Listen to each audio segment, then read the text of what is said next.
Morning, Minnesota. Welcome to the May edition of SSIS Coffee Talk on the statewide release version 24.2. My name is Ross Stack. I will be your host today. I am one of the e-learning instructional designers with the learning and development team of the SSIS user support, also part of business integration division. So let's get started. Today's agenda will be welcoming and doing introductions. Actually, the introductions will be done by each panelist or each presenter as they start their part of the presentation. We'll be doing housekeeping and the Tennyson warning. We'll talk about the mentor of the month, my favorite. We're on to thank the pilot agencies, and then we'll get into the actual release information on adult protection, architecture and miscellaneous, child safety and permanency, person, and fiscal. And we'll close things up with AFCAR's updates and miscellaneous reminders, and then closing announcements. Let's get into the housekeeping. As always, attendees have been muted upon entry, but you can always get in contact with us. You can speak by raising your hand using the reaction mojo at the bottom of your screen, and you'll be unmuted by one of our panelists. Questions can also be submitted using the chat feature, which will be monitored by our SSIS business ops staffs. Closed captioning can be enabled using the CC button located on the bottom left of your screen. And this session is being recorded and will be posted on the Minnesota Child Welfare Training Academy website in the near future. A follow-up document will be prepared and distributed to attendees 7 to 10 days following this WebEx event. Because this is being recorded, there is a Tennyson warning that we need to give you an opportunity to look over. So I'm going to give you just a couple of moments to read through this slide, and then we'll get back going again.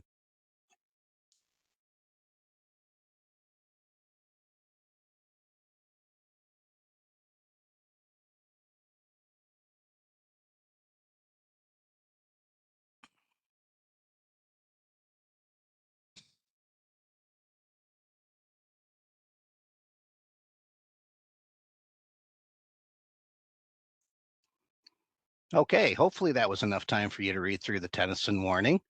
If not, basically means we're going to be recording. So if you don't want to be part of it, you'll have to disconnect. The next thing up will be the mentor of the month, which will be handled by our Miss Heidi. Go ahead, Heidi. Well, good morning, everybody, and thank you, Ross. This is Heidi Morris. I am the SSIS Mentor Program Coordinator. For those of you who are joining us for the first time, we like to take a few minutes during each month's coffee talk to recognize a mentor who has gone above and beyond to assist their colleagues with questions and concerns regarding SSIS.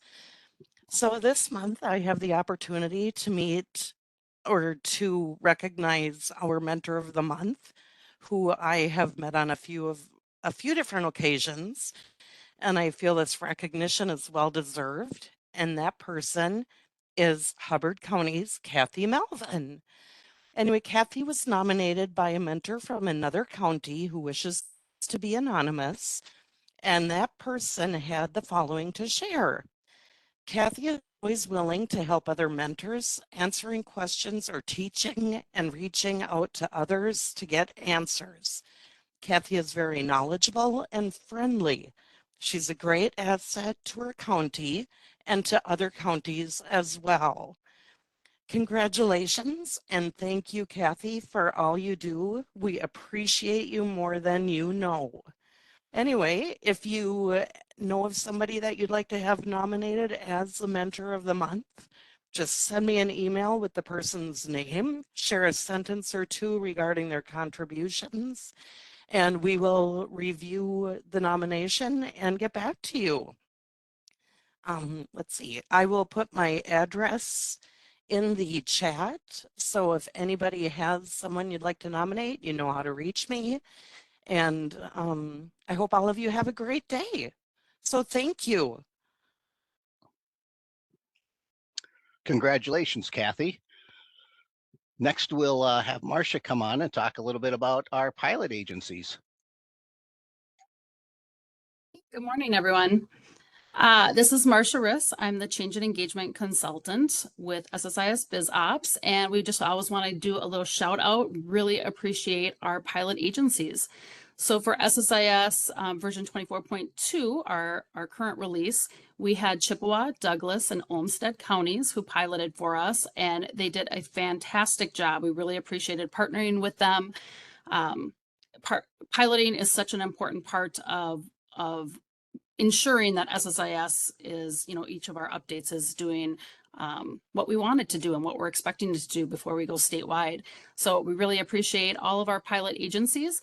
The SSIS business section and our minute partners also are always asking, we welcome volunteers for upcoming SSIS pilots. If you're interested in volunteering, if your agency hasn't done this for a while, and want to get involved, please give me a shout out. You can see my email there on the slide at the bottom. Send me an email. Let me know if you're interested in the next one. I like to plan those at least a month or more ahead of time so that we can make sure that we have a couple of agencies. I try to go for 3 each release. So let me know if you're interested. Thanks. Great. Thanks, pilot agencies. Let's go ahead and get started with the actual release presentation. And the first person up will be Anna. Thank you, Ross. Good morning, everyone. My name is Anna Chalupka, and I am a training specialist with the Learning and Development User Support Team. And I am here to talk about the Adult Protection Interventions tab description pop-ups. This is a fix to improve the accessibility requirements. So in this old version, the description of the intervention pop-ups appears on top of the interventions list. It makes the intervention list hard to see. In the new version, the description of the intervention pop-ups appears to the right side of where your mouse click occurred. So again, this is a fix to improve the accessibility requirements. Great, thank you. Any questions?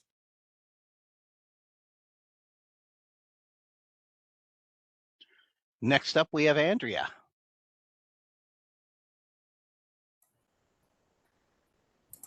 Good morning. I'm Andrea, and I'm the SSIS admin SME with the business operations team. Today, we're going to talk about architecture. The license number health field available on the license provider LNDX screen now allows for health facility IDs that includes letters, a dash, and follows up for up to 12 characters. The added character field is related to a recent change. MDH has switched to a new licensing system for board and lodge with special services, BLSS. This change allows for IDs to be searched in the LNDX search. The format for the BLSS IDs will appear as BLSS dash and the number as shown above.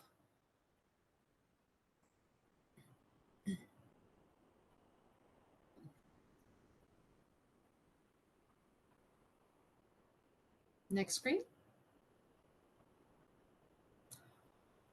Miscellaneous defects. The defect preventing the restore grid printing default options on the reminders and alert grids will now be restored when choosing this option. The defect preventing the clearing log, person search, and general reports from correctly restoring the backed up grid settings are now correctly backing up and restoring customized grid settings. The defect causing the incorrect staff assignment date to be saved when using the reassignment workgroup tool will now correctly save the assignment end date and time and reassignment date and time as selected on the reassign workgroup screen, as well as to the staff assignment folder when this tool is used for transferring workgroups staff assignments. Previously saved RTF document template headers cannot be deleted if they are in use on any existing document, regardless of status. Remember, to delete a header, all existing documents utilizing the header must first be deleted. Then you may delete the header within the RTF document template header screen. For MAPC, the Reset to Draft action menu is now correctly disabled if the MAPC has an extraordinary level with a status of pending agency certification. Extraordinary levels must first be set to draft to reset a standard MAPC to draft.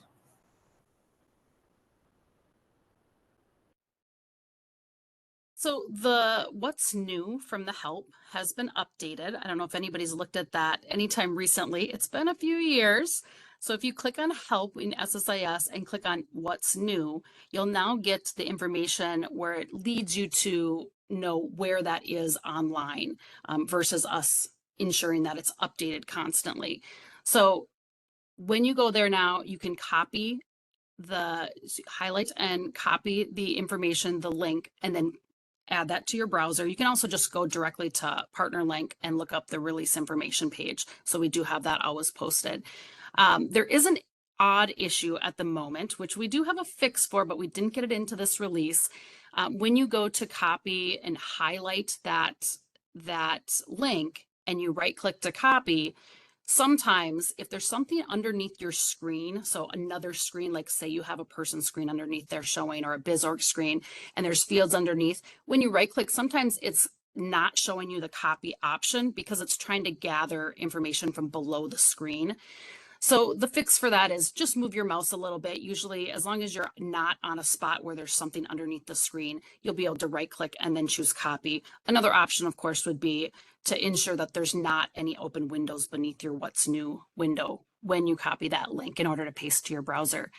Like I said, we do have a fix ready for this, and we're hoping to get that in the upcoming release. And so in the future, it'll just be a link and you'll be able to click on it and it'll open to your browser. So thank you. I think the next person is Erica. Thanks, Marcia.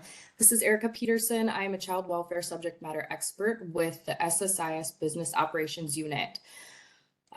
So with the EPR extended placement reviews, the extended QRTP placement reviews are completed by the director of the responsible social services agency when a child 13 years of age or older is placed in a QRTP placement for more than 12 consecutive months or 18 non-consecutive months, or in the case of a child 12 years of age or younger who is placed in a QRTP for more than 6 consecutive or non-consecutive months.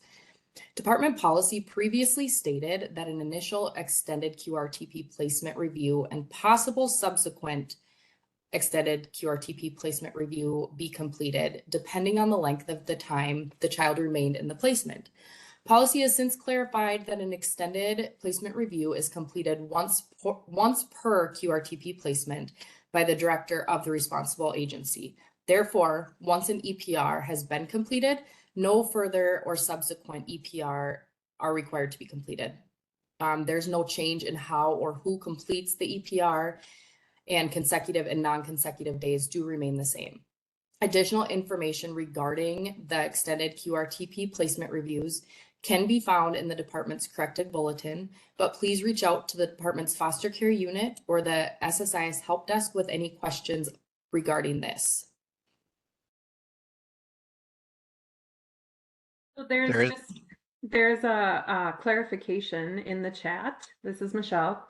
It states, if an EPR has already been done and the youth is still in the QRTP, no more reviews are needed. Is that correct?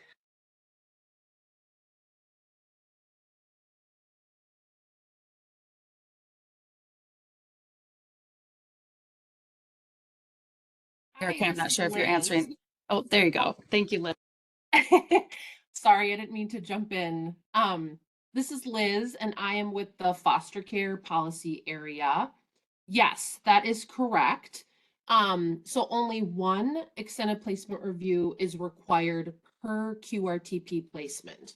So in the example that Joanne had in the chat, if an extended placement review has been completed for the child in the QRTP placement, then no further reviews are needed. However, if that child were to leave that QRTP placement and then later enter another QRTP placement, it's possible that you would need to do an extended placement review at that time.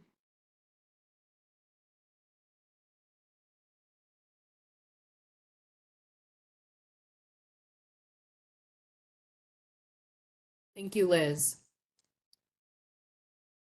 Okay, the next is the juvenile treatment screening team defect. The JTST screen no longer requires text to be entered into the ICWA-MIFPA related text box if the child is not ICWA-MIFPA eligible.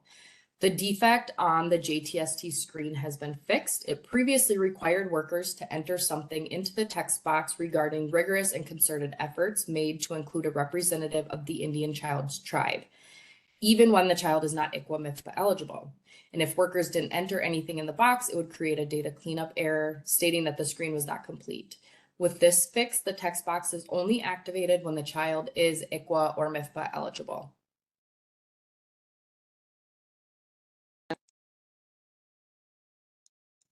There is a new warning which will appear on the placement screen. So you'll see here in the screenshot, the warning is the little yellow warning symbol seen here, and it won't prevent a user from saving the screen. To view the warning message, you'll need to hover over that warning. So pay attention if you're seeing those warnings. The warning message will appear if there is an active Lindex license and a manually entered license with a 4E facility type of either out-of-state residential facility or tribally licensed approved child residential facility. To ensure accurate calculating of the QRTP extended placement review timelines, the Title 4E claiming, and the Title 4E claiming ensure that the BizOrg has only one of these active licenses entered, either a Lindex license or a manually entered license. So you really want to make sure whoever's responsible for entering your placements is paying attention if they are seeing that warning, because it's not going to stop them from going forward and saving that placement. It's really just, hey, heads up, if you leave it as thus with that BizOrg, with the licenses as they are, you may not have the correct calculation. So you want to make sure somebody's taking a look at that and ensuring there's only one license, either that Lindex license or the manually entered license. Next slide.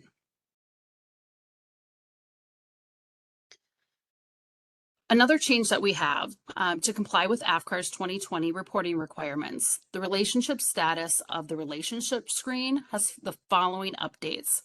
So when you have an inactive reason, which is suspension of parental rights, then both the inactive reason detail, which could be voluntary or involuntary, and the petition filing date fields are required to be completed. If the inactive reason is consent to adopt, then the inactive reason detail is going to auto fill into voluntary, since that's always going to be voluntary, and then the petition filing date will be required. So this is a change. Previously, these fields were not required for suspension of parental rights or consent to adopt, but AFCAR's 2020 requires that we're reporting that information, so we had to make this change. The inactive reason detail help text on the screen has also been updated to reflect these changes. So make sure that if you have any questions about what you should be choosing, that you're checking out that help text. And I think we're going Good over to morning. fiscal. This is Holly Riller. I am a fiscal subject matter expert with SSIS Business Operations. It was discovered that the recently added county subservice filters group box was not displaying the subservice code number in the drop-down list. This has been fixed and now displays the county subservice code. This is a relatively minor fix, and only users who use the advanced payment search will probably notice it. Next slide.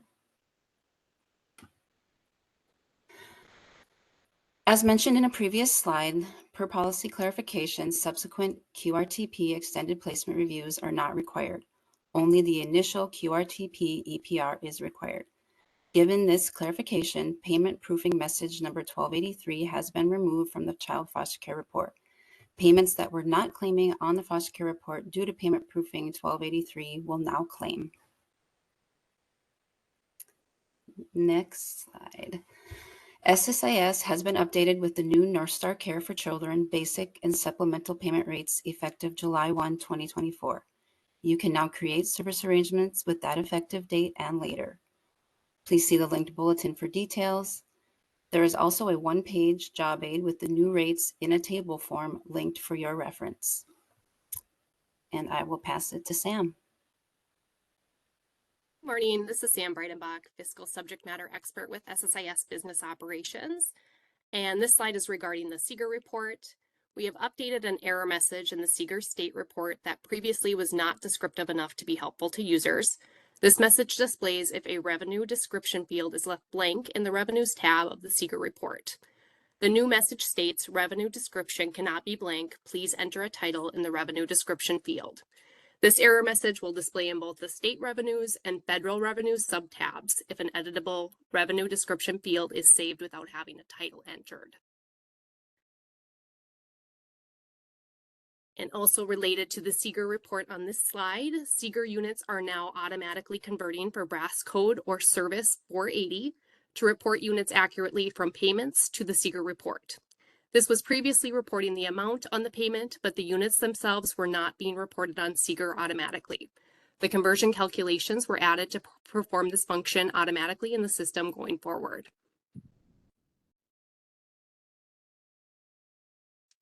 And Brass 103 availability has been expanded for use with the Prevention Services state allocation. Brass 103 can be used for staff contacts and activities with time reporting, on service arrangements, and on payments with any workgroup type. This includes intake, assessment, and case management workgroup types, or no workgroup selected at all, for programs 100, 101, 110, and 120. The statewide subservice code 405 is designated for use with the state prevention services allocation.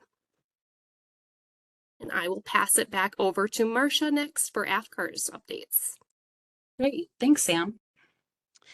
So since we had a little bit of a shorter release information this time, we wanted to give a few AFCARS updates to let people know where we're at and what we need to do and what we need to work on still. And what agencies can do as well to help improve our AFCARS compliance. So during the 23A reporting period, our very first reporting period with the new file requirements, which we had not fully completed at that time. We had a total of 57 out of 186 non-compliant elements for the final out-of-home care submission for AFCARS. By 23B final submission, we were down to only 11 non-compliant items. Well, that was a huge improvement, mostly related to mapping and coding work improvements that still leaves our overall AFCARS reporting file currently non-compliant. Even one element being non-compliant in the new AFCARS 2020 results in an overall non-compliant file, which results in the penalty withholdings by the feds in our Title 4E claiming. As of our 24A initial file submission, which was due by May 15th in 2024, we are at 11 non-compliant elements. After a thorough review and research on each of these, they appear to be related to missing required SSIS data at the county and tribal agencies. So we have up to 6 months to complete a 24A resubmission, which will allow agencies some additional time to enter that missing information.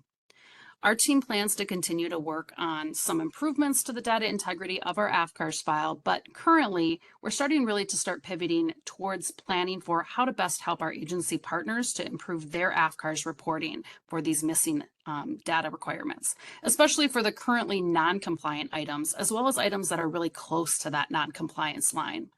So compliance for most elements means 90% of the records in the reporting period for each element are completed with no errors, or less than 10% non-compliant. Next slide, please. So currently the items that Minnesota remains non-compliant in are due to missing or out-of-date required data for each of the areas that I note on the screen. So a lot of these items relate to multiple elements. So we're going to go through each one of these. These are all related to our current non-compliant items, which we're really getting close to being able to get all of these in compliance if we can get the missing data in. So in the following slides, we're going to do a quick run through of each of these areas, and we're going to discuss how you can work with your agency to improve that data reporting on them. And we're also going to discuss what we're doing on our side of things, or what we're planning on doing to assist agencies with improving compliance in each of these areas. Next slide.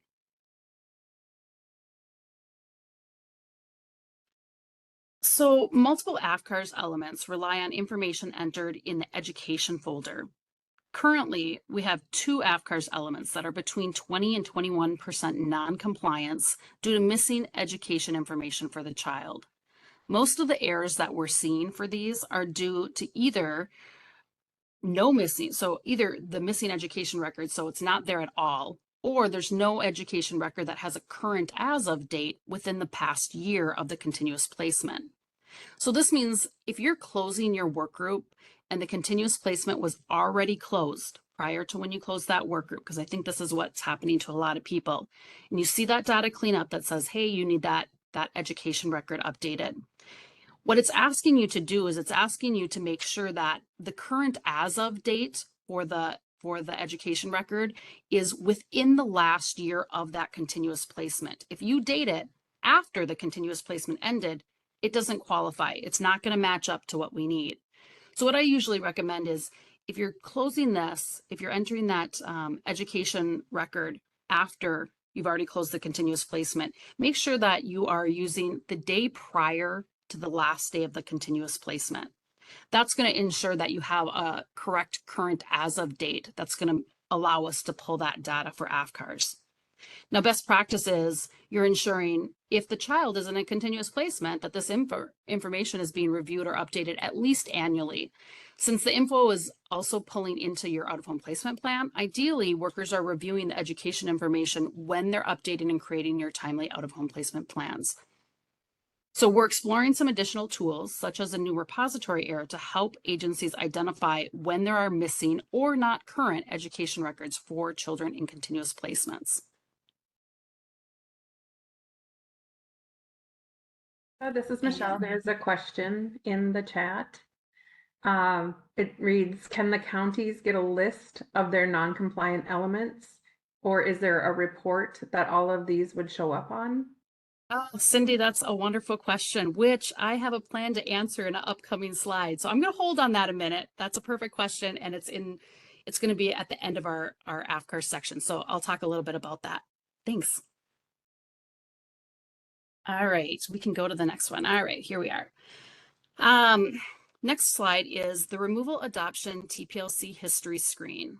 And this screen must be created with the child or youth's first continuous placement, and then it should be reviewed as subsequent continuous placements occur. So there are 4 AFCARS elements dependent upon completion of this screen, and we currently vary between 9% and just over 18% non-compliance on these items. So about half of the non-compliance that we're finding, it's due to the screen itself never even having been created at all.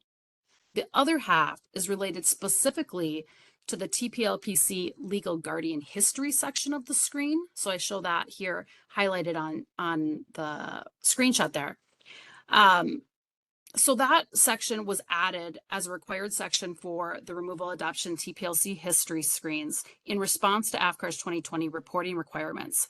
And because this section was added after many of the screens had already been created initially, even though the TPLPC legal guardian history section is now a required section for all newly created removal history screens, it will remain incomplete for those that began prior to the addition of the section, unless the agency reviews and adds that missing information.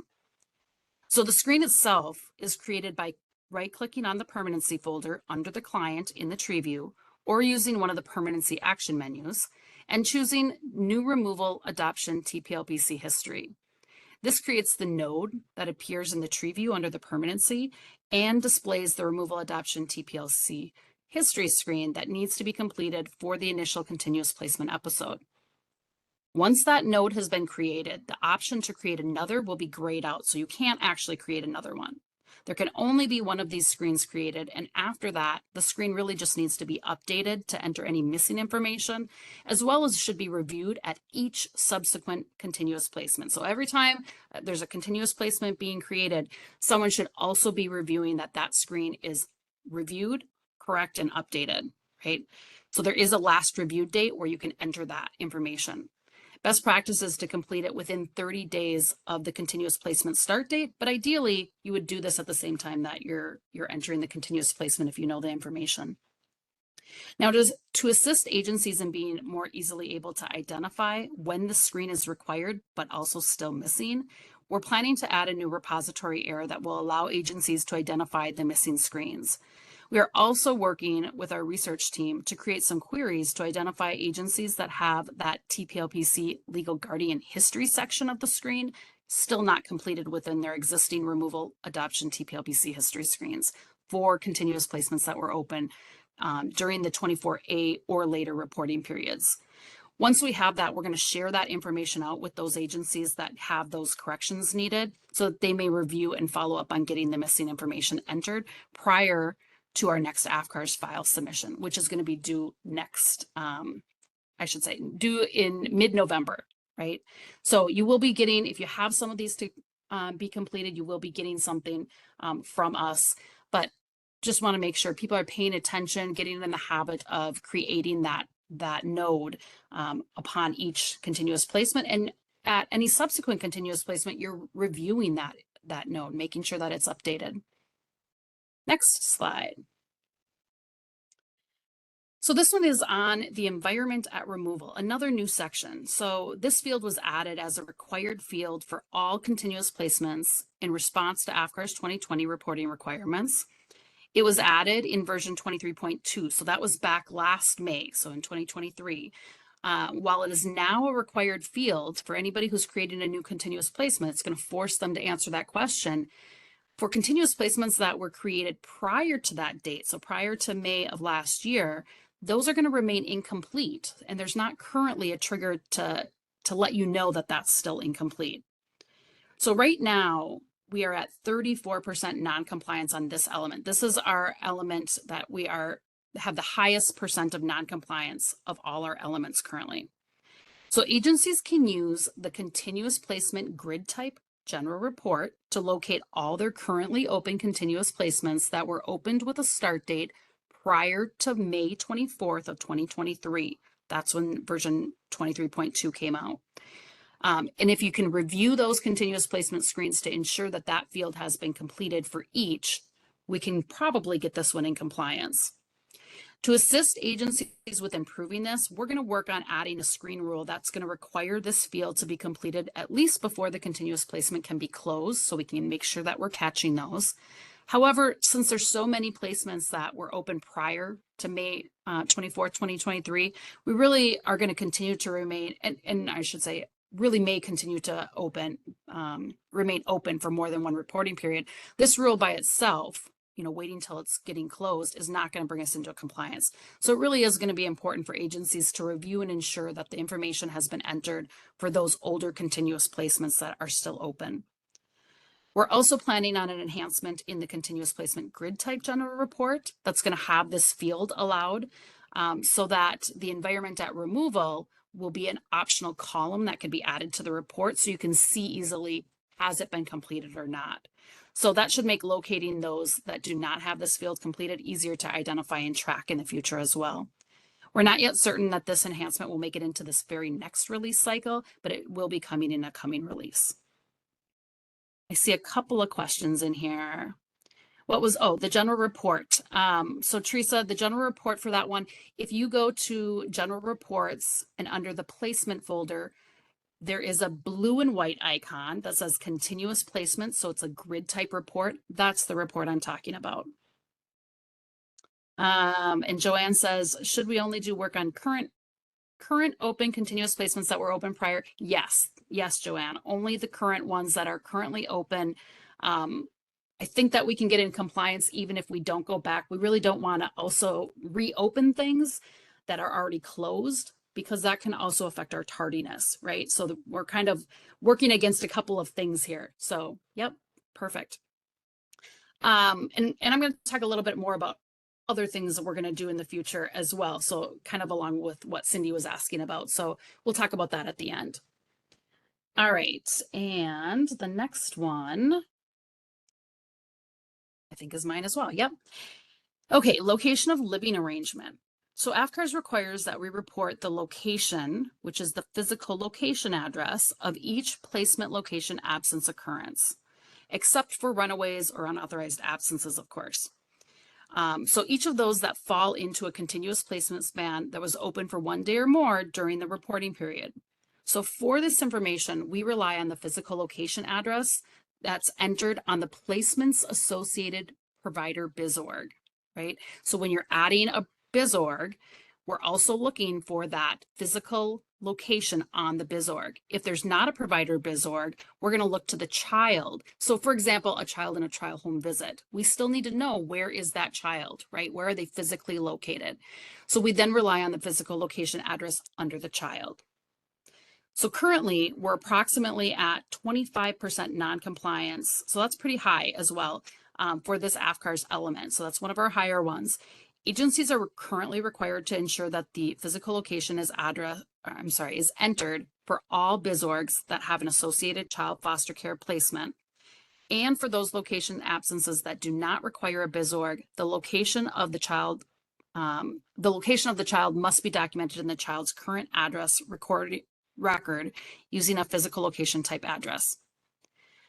So we have the data integrity report located under your general reports section. Again, there's the data integrity folder, and those should really be being run every month. And included in these, on the very last one that was added kind of after the others were added, is the child placement providers without a physical location address report.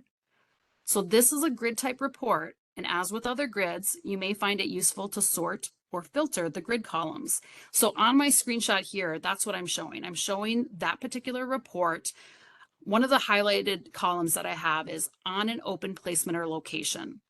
You can filter this grid so that you're only looking at items that are currently on an open placement location, and then you can go in and look at if this is included because there's no current physical location address, you can go over to that physical location in the BizOrg and make sure that you have that updated, make sure that it's actually added in there. We want to make sure that everyone is doing this regularly. That's a pretty high percentage that we're non-compliant. So I'm thinking maybe that's not getting regularly done. I know it can be overwhelming when you first run that report, but if you filter it by that particular column, you're really just going to see the ones that are related to the current continuous placement and placements. So that's what we want to make sure that you're focused on for AFCARS purposes. So remind staff of the need to also update those child addresses using the physical location as the address type. So this will be especially important to have whenever that child is in a placement location or absence that would not be associated to a BizOrg. We're going to be looking for the physical location. So home address doesn't cut it. You have to have the physical location. And I think the next slide is Allie. Yes, thank you, Marcia.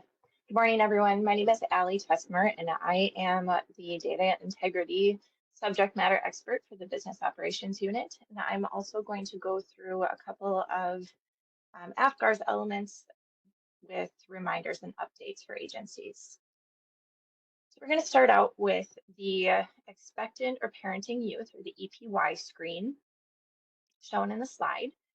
And AFCARS requires that there's a new expectant parenting youth screen completed for all children over the age of 10 who are in a continuous placement. The screen indicates whether the youth in placement has fathered or bore a child, if they are parenting one of their own biological children, or if they are pregnant or expecting a child. Agency staff are instructed to complete an EPY if a child under 10 does bear or father a child or children, but is not currently required. Instead, we are assuming no, they have not had a child if they are under the age of 10 and have no EPY screen completed.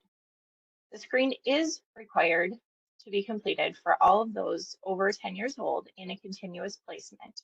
So if the screen is not completed, it is considered missing data for AFCARS. There are two specific AFCARS elements that are being reported from this screen, and we are currently just over 18% non-compliant on those. So for this screen, there is currently a data cleanup error at case closing.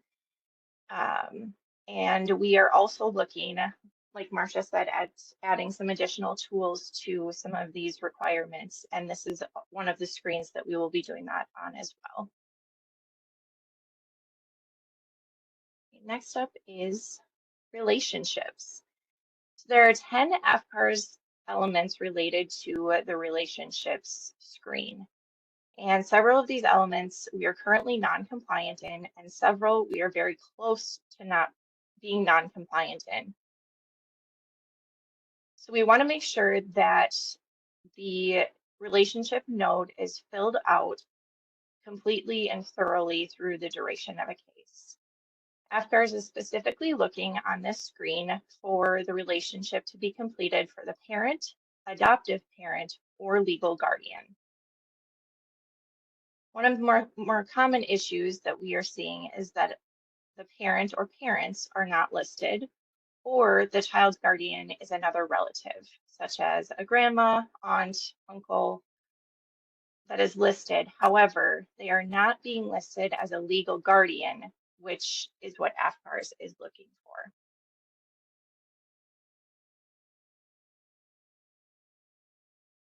All right, the foster caretaker race.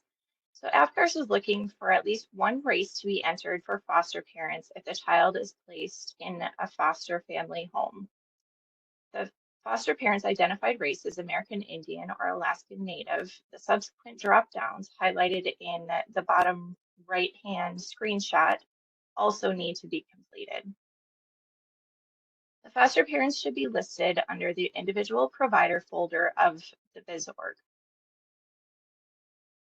What we know about this is that sometimes the foster parent information is pulled from other systems, such as Maxis or MMIS. So at times, agencies are unaware that the race node has not been filled out for that individual provider. So due to that missing data, we are 12% non-compliant in this AFCARS element. So our hope is that when a new foster care provider is entered, that agencies will go in and ensure that that name and race node is filled out and completed to the best of their knowledge. If this information is missing, error 4021 should show up on the worker repository to assist agencies with catching these and ensuring they are completed. Something we are working on is we are aware that this 4021 repository error is not working perfectly. So we are taking a closer look at that to ensure that agencies are at least getting that error in their repository. All right. And then the ICWA eligibility and determination. We want to make sure that the ICWA field on continuous placement screens has the most up-to-date ICWA eligibility selected. Many continuous placements are opened and sometimes closed without the ICWA field chosen on the continuous placement. Best practice is to ensure that the field is completed within 30 days of the continuous placement start date. We are currently 12.8% non-compliant in multiple elements related to the ICWA eligibility and determination. That being said, we are working on some enhancements such as new screen rules, a repository error, and adding columns to the continuous placement grid type general report to assist agencies in ensuring that these are not being missed. In the meantime, we ask that agencies review your existing continuous placements to ensure all, or at least those placements open for at least 7 days or more, have the ICWA field completed. Marcia, I'm going to pass it back to you.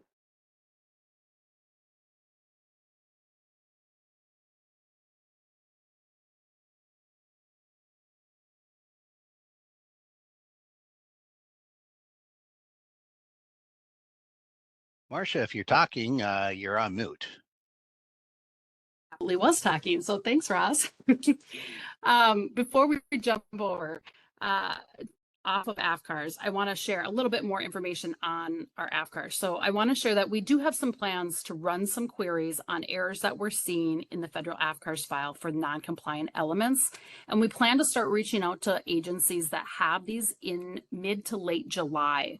So in an effort to help agencies identify and fix some of the most critical AFCARS errors, so these are ones that are non-compliant currently or close to non-compliant, before that next submission, and before some of our repository to work will all be completed and actually in SSIS for you.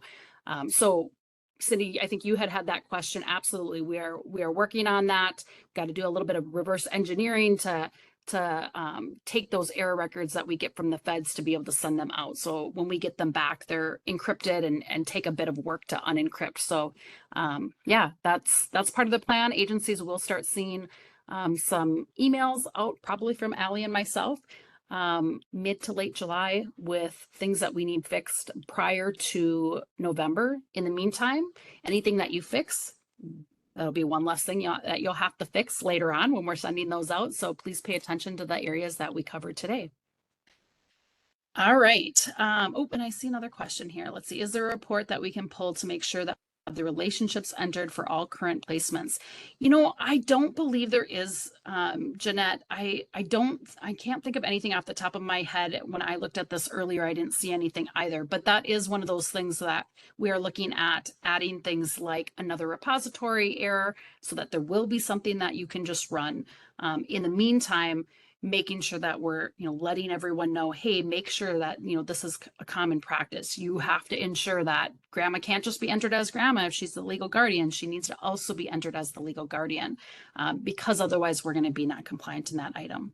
So, but again, we'll be sending out some information as well for those errors to help you identify those. We know that that's a weakness right now in not having enough tools for our agencies. So that's something we're really working on hard as we're pivoting away from our file work. So, all right, moving on to, we have the Save to PDF job aid. So this isn't AFCARS related. However, we wanted to share out about a couple of new documents available on the SSIS resource. Oh, can you go back, Ross? I think you skipped ahead. Sorry. All right, thank you.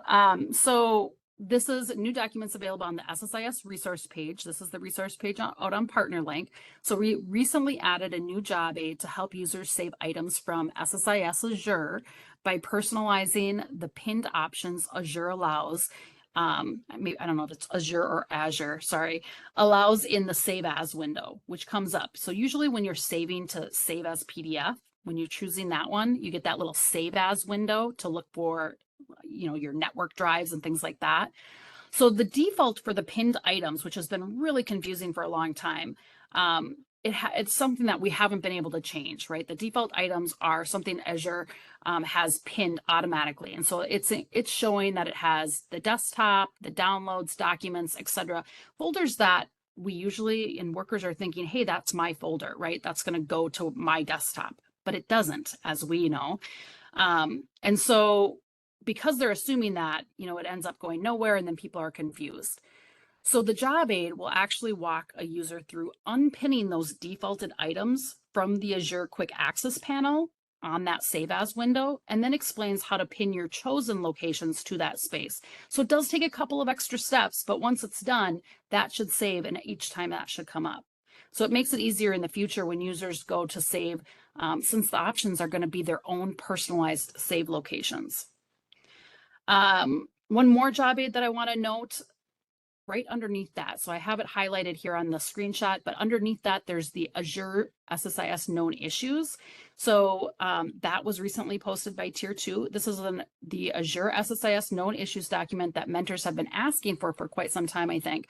So if you have not yet checked it out, I encourage you to do so. There really is some helpful troubleshooting information that may help mentors who are assisting staff with some of their listed and known Azure related issues, and there's workarounds and things like that in there as well.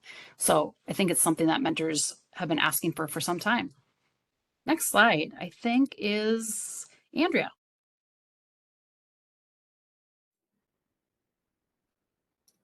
So a reminder to run data integrity reports monthly. To help cut down on data integrity issues, agencies should be running data integrity reports found under General Reports monthly. These are meant to catch data integrity issues such as duplicates. Running the report is not enough. Agencies need to follow up on the identified issues.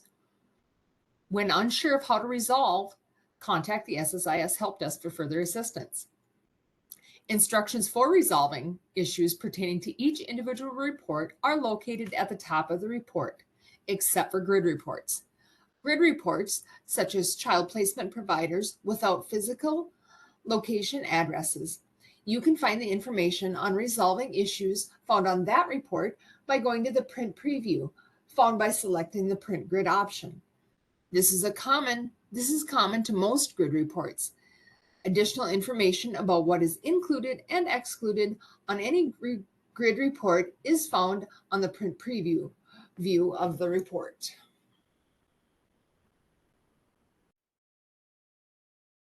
Thanks, Andrea. All right, and lastly, what we have for topics, we wanted to make sure that everyone's aware of the DCYF SSIS special release. So Department of Children, Youth, and Families.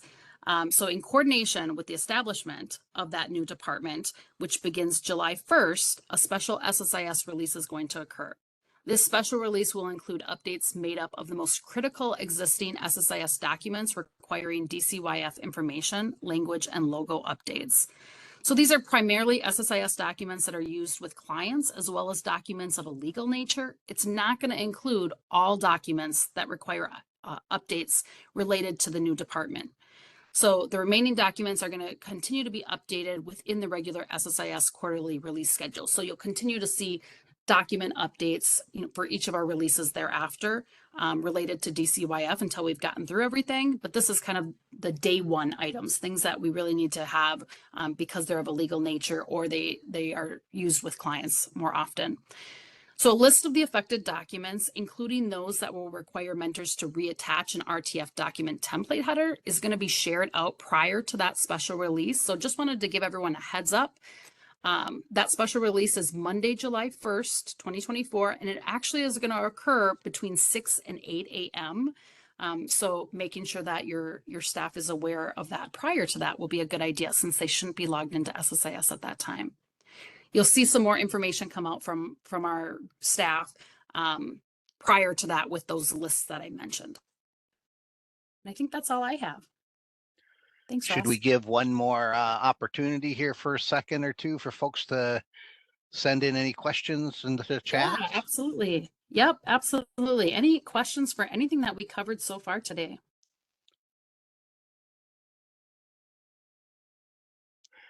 All kinds of typing going on. I can hear it.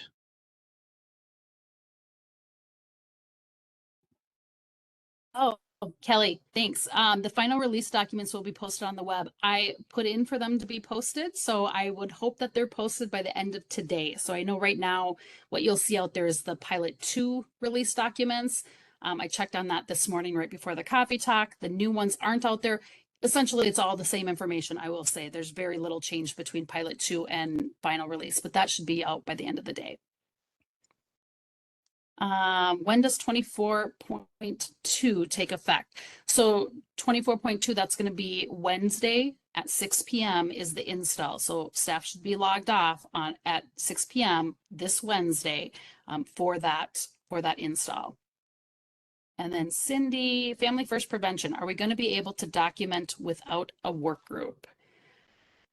Sam, do you want to speak to that, or Holly? I'm not sure which one of you has that part. I'm assuming we're talking about time notes. Yeah, thanks. Yeah, Sarah's on here too. Cindy, I'm not sure, what are you asking about? Documenting without a work group will be available after statewide release tomorrow with BRAS code 103.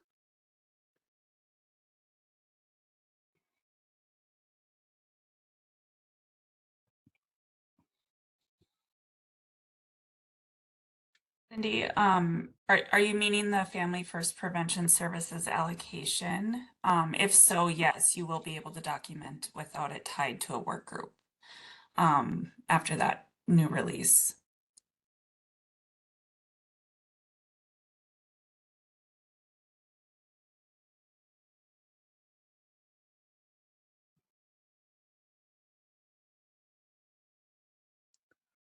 That looks like all of them, huh?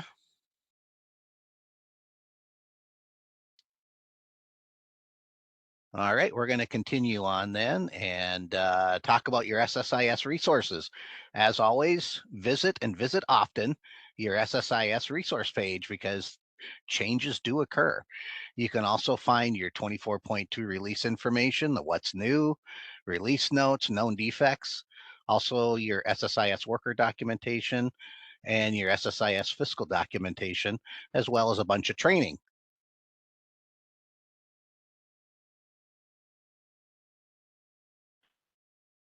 Where to find the Coffee Talk information. For information related to this Coffee Talk, please check out the SSIS Help Desk.